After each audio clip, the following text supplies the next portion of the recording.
अस्सलामुअलैकुम वरहमतुल्लाहि वबरकातुहू। इस बार हम आपके लिए पेश कर रहे हैं क़ससुल अंबिया। चुनांचे अब हम आपको इदरीस अलैहिस्सलाम के बारे में बताते हैं। एक हदीस में है कि आदम और शीस अलैहिस्सलाम के बाद इदरीस अलैहिस्सलाम पहले नबी हैं।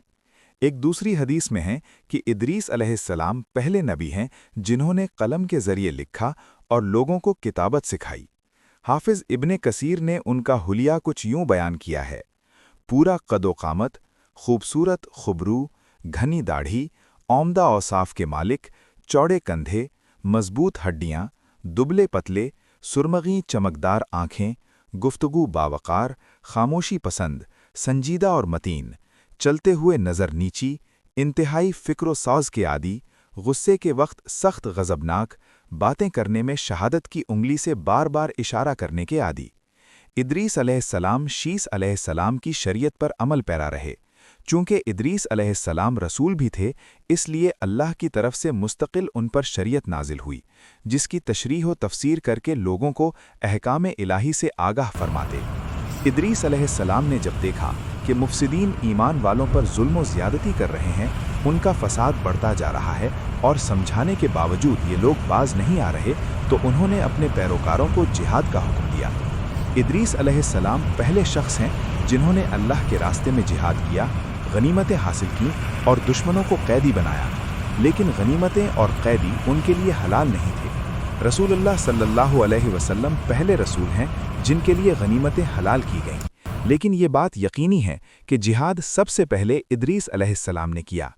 उन्होंने जिहाद के लिए सबसे पहले एक लश्कर तैयार किया, फिर इस लश्कर को दो हिस्सों में तकसीम किया। एक हिस्सा प्यादों पर मुश्तमिल था, दूसरा सवारों पर। चुनांचे भरपूर तैयारी के बाद इदरीस अलैहिस्सलाम ने काबील की कौम पर चढ़ाई कर दी। हक़ व बातिल के दरमियान ज़बरदस्त मारके हुए। आखिरकार इदरीस अलैहिस्सलाम ने उन्हें घुटने टेकने पर मजबूर कर दिया। उनका बहुत सा मालो असवाब लूट दिया और लोगों को कैदी बना लिया। अल्लाह ताला ने इन तमाम बातों का जिक्र नहीं फरमाया, बल्कि अल्लाह ने उनकी सीरत के बारे में अपनी किताब कुरान मजीद में इशारतन जिक्र फरमाया है। सूरह मरियम आयात 56 और 57 में इरशाद होता है, और इस किताब में इदरीस का भी जिक्र कर, वो भी नेक किरदार नबी थे, हमने उन्हें बुलंद मकाम पर उठाया। उनके बुलंद मर्तबे के बारे में बुखारी और मुस्लिम में हदीस मौजूद है कि नबी करीम सल्लल्लाहु अलैहि वसल्लम ने फरमाया, मैंने मेराज की रात चौथे आसमान पर इदरीस अलैहिस्सलाम से मुलाकात की। वो चौथे आसमान पर बुलंद मकाम पर फाइज थे। इब्ने जरीर ने एक रिवायत बयान की है। वो रिवायत इस बात की वजाहत करती है कि अल्लाह ताला के इरशाद वरफ़अनाहु मकानन अलिय्या से क्या मुराद है, इसका क्या मफ़हूम है। इब्ने जरीर के अलावा दीगर बड़े बड़े मुफस्सिरीन और मुअर्रिखीन ने भी इस रिवायत को जिक्र किया है, लेकिन इसकी कोई सही सनद नहीं मिल सकी। वो रिवायत ये है कि इब्ने अबी हातिम वगैरह ने इस रिवायत को हिलाल बिन यसार से बयान किया है। वो कहते हैं, मेरी मौजूदगी में इब्ने अब्बास रदियल्लाहु अन्हुमा ने क़ाब रहमतुल्लाह अलैह से पूछा, क़ाब, इदरीस अलैहिस्सलाम के मुताल्लिक़ अल्लाह ताला के इस कौल वरफ़अनाहु मकानन अलिय्या, हमने उन्हें बुलंद मकाम पर उठा लिया, का क्या मतलब है। तो क़ाब रहमतुल्लाह अलैह ने जवाब दिया, अल्लाह ताला ने इदरीस अलैहिस्सलाम पर एक मर्तबा ये वही नाजिल फरमाई, ए इदरीस, तमाम अहले दुनिया जिस कदर रोज़ाना नेक अमल करेंगे, उन सब के बराबर में तुझे हर दिन अज्र दूंगा। इदरीस अलैहिस्सलाम ने ये सुना तो उन्हें ख्वाहिश महसूस हुई कि मेरे आमाल में रोज़ो सवां इजाफ़ा हो, इसलिए उम्र का हिस्सा तवील हो जाए तो अच्छा है। उन्होंने वही इलाही और अपने इस ख्याल को एक रफ़ीक फ़रिश्ते पर ज़ाहिर करके कहा, इस मामले में मौत के फ़रिश्ते से गुफ्तगू करो, ताकि मैं नेक आमाल का ज़्यादा से ज़्यादा वक्त हासिल कर सकूँ। इस फ़रिश्ते ने जब ये सुना तो इदरीस अलैहिस्सलाम को अपने बाजुओं पर बिठाकर ले उड़ा। जब ये चौथे आसमान से गुजर रहे थे तो मौत का फरिश्ता ज़मीन पर आने के लिए उतर रहा था। वहीं दोनों की मुलाकात हो गई। दोस्त फरिश्ते ने मौत के फरिश्ते से इदरीस अलैहिस्सलाम के बारे में गुफ्तगू की। मौत के फरिश्ते ने दरियाफ्त किया, इदरीस अलैहिस्सलाम कहाँ हैं। इसने कहा, मेरी पुश्त पर।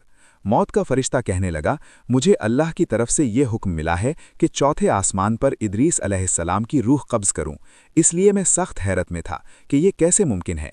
इदरीस अलैहिस्सलाम तो ज़मीन पर हैं। चुनांचे मौत का फरिश्ता इदरीस अलैहिस्सलाम के पास आया, उनसे इजाज़त तलब की और उनकी रूह कब्ज़ कर ली। अंबिया को ये इम्तियाज़ हासिल है कि फ़रिश्ता उनकी इजाज़त के बग़ैर उनकी रूह कब्ज़ नहीं कर सकता। اور رسول اللہ صلی اللہ علیہ وسلم کو تو یہ اختیار دیا گیا کہ آپ دنیا میں مزید رہنا پسند کریں تو رہ سکتے ہیں، یا پھر رفیق اعلی کی رفاقت کو پسند کر لیں۔ آپ نے رفیق اعلی کی رفاقت کو پسند فرمایا۔